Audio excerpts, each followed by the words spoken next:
Olá, tudo bem? Meu nome é Marcos Santos, do canal Obrigado pela Dica.com, e é um enorme prazer receber você em mais um vídeo aqui do canal. O vídeo de hoje é para começar a cumprir uma promessa do último vídeo que a gente estava falando sobre métricas dentro da jornada Agile. A gente vai gravar o primeiro vídeo sobre as métricas especificamente. Então, se você realmente gosta desse conteúdo e se você quer contribuir com o nosso canal, assina aqui o canal, se inscreve, deixa aquele like, compartilha e ativa o sininho para os próximos vídeos, porque isso vai ajudar bastante. O vídeo de hoje a gente vai falar sobre throughput, taxa de saída. O que é isso? Então fica comigo até o final desse vídeo e roda a vinheta. Bom, antes de mais nada, se você revisitar o vídeo que eu falei das principais métricas, aproveito, estou deixando o link aqui em cima para você dar uma olhadinha e ver quais são essas principais métricas. Eu falo um pouquinho lá, acho que das primeiras, em relação a lead time e cycle time. O objetivo aqui não vai ser falar de lead time e cycle time, a gente vai falar sobre throughput, que é a taxa de vazão, ou a taxa de saída, enfim. Mas por quê? Porque antes eu já gravei um vídeo específico sobre lead time, cycle time e ainda tem de brinde o takt time, que eu estou deixando aqui em cima para você dar uma olhada. Então o primeiro vídeo de todas essas métricas já está gravado. Lead time, cycle time e takt time. Então visita lá depois que você acabar de assistir esse vídeo, o vídeo de lead time, cycle time e takt time.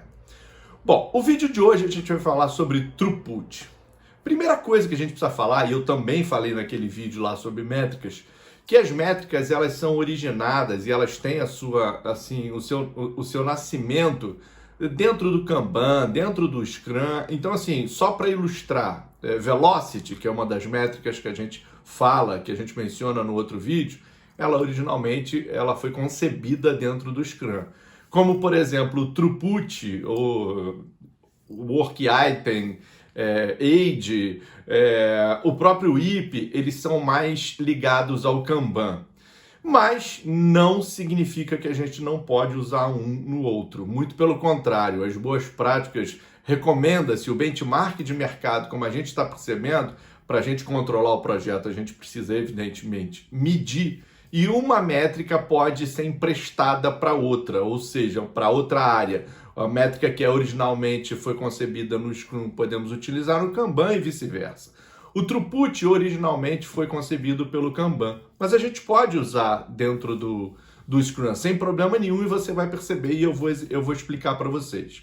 Primeiro, o que é o throughput? E muita gente, mas muita gente confunde throughput com velocity. Lembrando que o throughput originalmente veio do Kanban e o velocity veio originalmente do Scrum. O que eu faço no throughput é medir a quantidade de itens entregues num determinado período. Que período esse? Pode ser semana, pode ser quinzena, pode ser mês e pode ser sprint. Olha aí um emprestando para o outro conceito. Então, o throughput mede a quantidade de itens entregues num determinado espaço de tempo, que pode ser uma sprint. E o que é a velocity? A velocity é quantos pontos eu entrego dentro de um período de tempo. E esses pontos, na realidade, que é a unidade de medida da User Stories, elas podem ser pontos, mas podem ser horas também. Enfim, uma coisa é quantidade de itens, a outra é quantidade de pontos ou quantidade de horas, enfim, quantidade de unidades de medidas que eu entrego naquele determinado espaço de tempo, que no caso do Velocity é uma sprint, mas também pode ser no Kanban uma semana, uma quinzena, um mês. Percebe como um empresta o conceito do outro? Então não tem problema quanto a isso. Então não confunda taxa de saída, throughput, com velocity. Quantidade de item e quantas unidades de medida eu entrego dentro daquele período. É diferente e depois a gente vai explicar um pouco mais no de velocity. Bom, um outro ponto importante para a gente citar também aqui dentro dessas métricas, que existe uma classificação entre lagging e leading. Marco, o que é lagging e leading?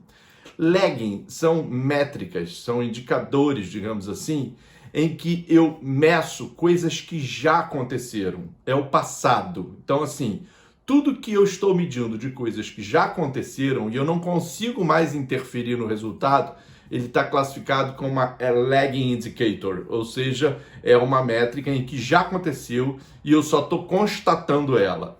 Agora, as leading indicators, ou os leading metrics, ou seja, é onde eu posso ainda trabalhar para que se influencie o resultado no futuro. Marco, complicou. Eu vou dar um exemplo. O throughput é uma coisa que você, e é uma lagging, você já teve o teu throughput, você já fez a taxa de saída, a taxa de vazão, e você está medindo ela. E você vai comparando ao longo do tempo para ver se ela está melhorando ou está piorando, mas você já tem um número pronto.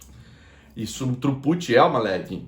Uma leading é alguma coisa que vai impactar em alguma coisa no futuro, uma leading. Como, por exemplo, um WIP, Work in Progress, que a gente vai gravar um vídeo sobre o WIP também. O Work in Progress é uma coisa que eu posso ir medindo ao longo do tempo, controlando ao longo do tempo, melhorando ao longo do tempo. Lembra que cuidado para não confundir o WIP, que é trabalho em progresso, em limite do WIP, que é aquele número máximo que eu tenho de user stories dentro de cada fase do fluxo, do processo. Esse é um limite da WIP. Para ter a WIP, eu tenho a WIP de todo o fluxo. Quantas user stories, quanto de trabalho em progresso, ou seja, em paralelo, eu tenho.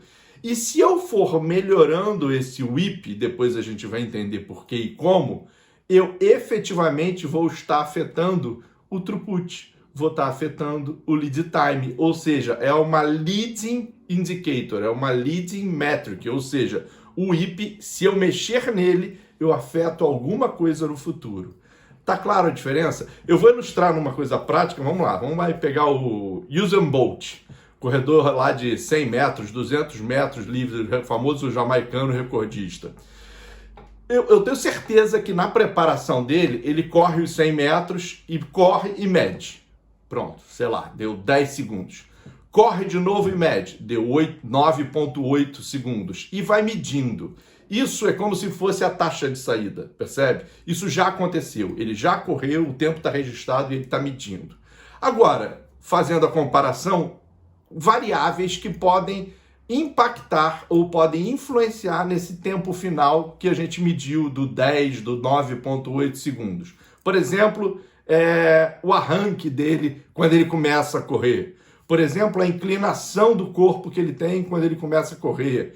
Por exemplo, o desempenho dele nos 50 primeiros metros.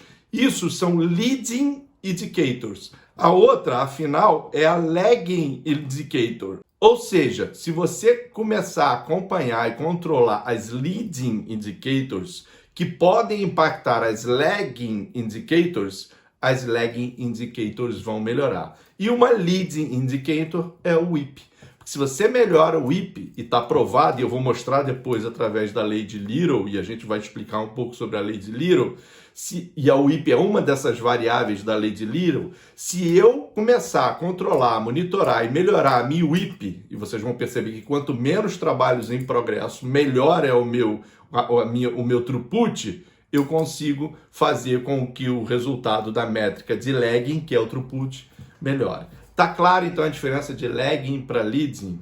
Outra coisa, e não confunda, já disse isso também, indicadores, métricas com gráficos. O gráfico é uma forma de você visualizar aquele indicador, tá certo?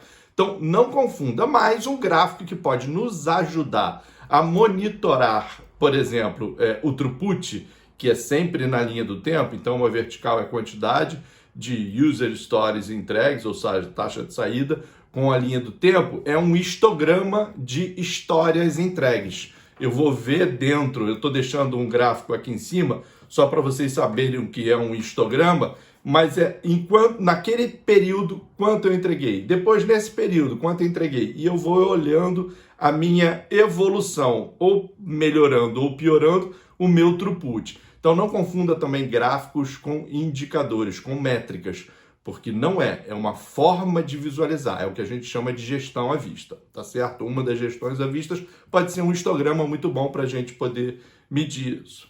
Bom, o que ajuda o throughput para gente? O throughput ajuda o seguinte: vamos supor que eu tenha uma média de entrega de user stories de 15 em 15 dias de 10. Bom, se eu tenho no meu backlog 100 user stories e em média eu entrego 10 a cada 2 semanas, então em 10 quinzenas eu acabo o meu backlog. Ah, Marco, mas pode ter diferenças. Eu estou falando de média. Não estou falando de complexidade, não estou falando de nada disso. Porque também, quando eu montei essa taxa minha de saída de 10, tinham histórias mais complexas e menos complexas. Então, o que eu quero dizer com o throughput? O throughput nos ajuda na previsibilidade de entrega. Só que você tem que prestar atenção, ela pode ter algumas armadilhas. Quais? Quando a gente fala sobre histórias entregues, a gente não está medindo, digamos assim, o tipo da história que eu estou entregando. Vamos supor que você esteja querendo manter o teu throughput, acelere muito as entregas para você poder cumprir tudo, mas dentro daquelas histórias você está entregando 50% de histórias que são histórias de bugs, para consertar bugs. Porque isso fica no backlog também, fica história que agregue valor, mas entra também ali histórias de bugs que são priorizadas para a gente poder executar.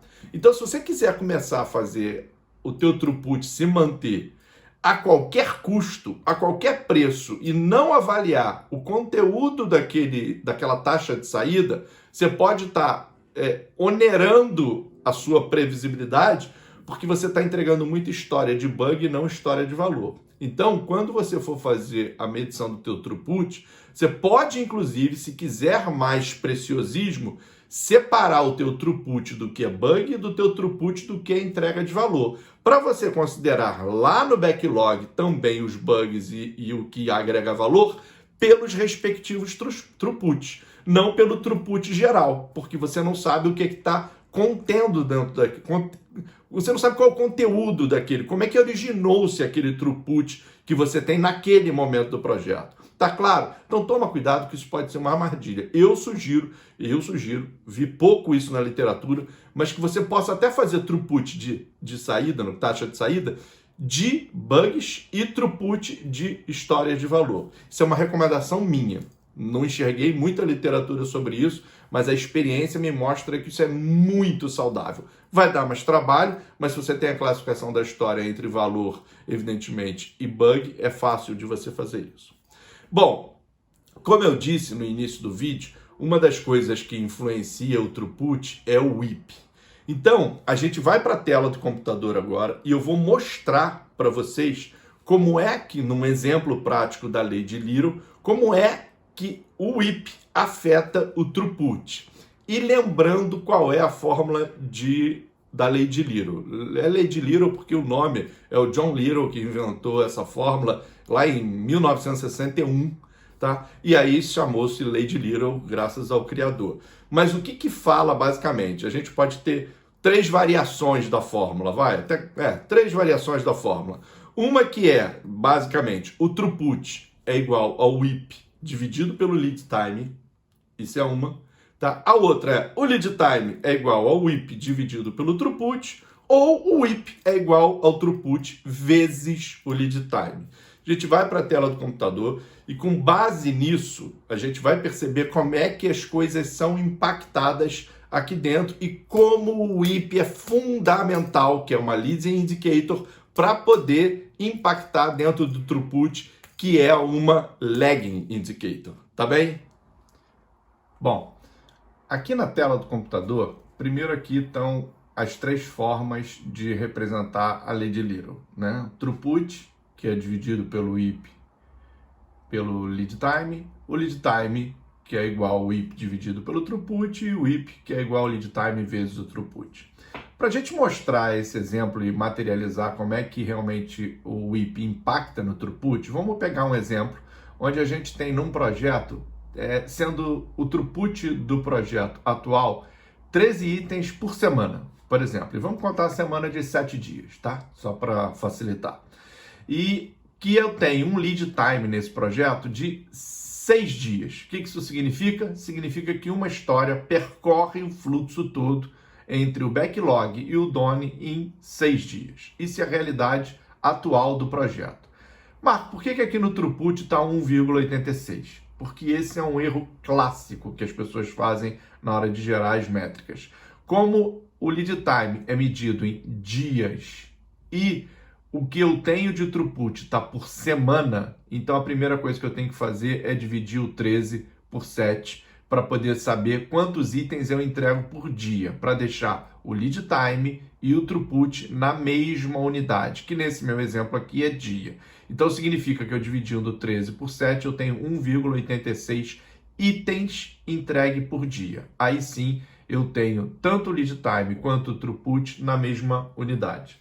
E aí é uma conta simples para descobrir, dentro desse projeto, quantos WIPs eu tenho, ou seja, quantas histórias de usuário eu tenho em paralelo dentro do fluxo, independente de que fase do fluxo ela esteja. Então, simplesmente, para eu calcular o WIP, eu uso essa aqui, que é lead time vezes throughput, faço essa multiplicação e chego à conclusão que dá 11,16 itens ou histórias de usuário. Então significa que a minha condição atual do projeto é que eu tendo um lead time de 6 dias e com um throughput, a taxa de vazão de 1,86 histórias ou itens por dia, eu tenho na realidade 11,16 itens ou histórias em paralelo acontecendo, sendo desenvolvidas dentro desse fluxo. E aí, vamos ver como é que as coisas se refletem uma nas outras, né? Eu vou pegar primeiro um cenário alterando a quantidade de histórias, ou seja, a quantidade de WIP. E, de novo, não confunda limite de WIP com o WIP, propriamente dito. O WIP é a quantidade de histórias no fluxo inteiro. O limite de WIP é aquele de cada fase que a gente tem no nosso quadro Kanban, ou no nosso quadro Scrum, seja lá o que for. Enfim, e depois eu vou mexer no lead time e você vai ver como é que altera no throughput, que é aquilo que a gente falou.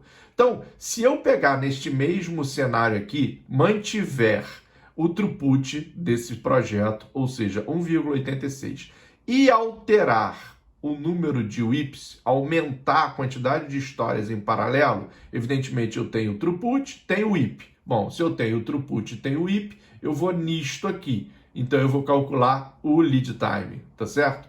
Então o lead time, se eu pegar exatamente o 14, porque eu aumentei histórias em paralelo, e dividir por 1,86, que é a mesma taxa de vazão, o que isso vai significar? Significa que eu demoro mais para entregar as histórias. Eu tenho 7,53 dias para uma história percorrer todo o fluxo. Diferentemente, se eu diminuir o número do WIP, olha aí o reflexo, mas mantiver o throughput, eu tenho 4,3 dias para uma história percorrer todo o fluxo. Ou seja, se eu aumento o WIP, eu demoro mais para entregar. Se eu tenho mais trabalho em paralelo, por isso aquela história, não, vai fazendo em paralelo que assim você já consegue entregar mais rápido. É mentira. Se eu fizer mais coisas em paralelo, eu demoro mais, em média, para uma história percorrer todo o fluxo do processo. E se eu diminuir a história em paralelo, eu diminuo o número de dias para entregar e para ela percorrer todo o fluxo, tá certo? E se eu aumentar o lead time? Bom, se eu mantiver agora, não vou alterar o WIP, eu vou alterar o lead time. Se eu tenho no padrão 11,16, eu vou manter um número de histórias em paralelos e vou mexer no lead time, impacta o throughput. Olha aqui, se eu mantenho aqui e aumento o lead time, evidentemente eu entrego menos histórias, aqui no caso por dia, 0,89. E evidentemente, se eu diminuir, eu entrego mais histórias. Isso é a materialização. Então aqui as conclusões. Se eu aumento o WIP, eu demoro mais para entregar. Se eu diminuo o WIP, eu acelero a entrega. Se eu aqui aumento o lead time, eu entrego menos itens. Se eu diminuo o lead time, eu entrego mais itens aqui. Isso é uma prova de como é que as coisas impactam uma nas outras. Então, tomem o cuidado com relação a isso, porque é importante a gente saber que quando um cliente, quando um PO, quando o sponsor, enfim, um principal stakeholder do projeto fala e vai fazendo coisas em paralelo, aumentando, eu diminuo a minha taxa de vazão, que é o throughput, que é esse indicador. Então, meçam esse tipo de coisa. Tá? Bom, Então está mais do que provado que se você paralelizar atividades, vai mexer na sua taxa de saída. Espero que você tenha gostado desse vídeo, que você consiga materializar essas explicações para o teu projeto, aplicar isso, conversar isso com o teu cliente, porque é importante, a gente sabe, por isso que eu chamo de jornada Agile. Não é fácil essa reeducação dentro da empresa, dentro do projeto, dentro do cliente, mas ela é necessária. Aos poucos a gente vai fazendo isso e a gente vai tendo pequenas conquistas. O throughput é uma das métricas fundamentais para que a gente meça e acompanhe e mostre isso para o nosso cliente, porque é uma das métricas que mais materializa a quantidade de entregas que a gente vai fazendo no projeto e mostrando que a nossa equipe está evoluindo dentro do projeto. O próximo vídeo que a gente vai gravar é do WIP, então não perca o próximo vídeo. Muito obrigado, deixe nos comentários se você gostou, se você tinha esse nível de detalhes e até o próximo vídeo.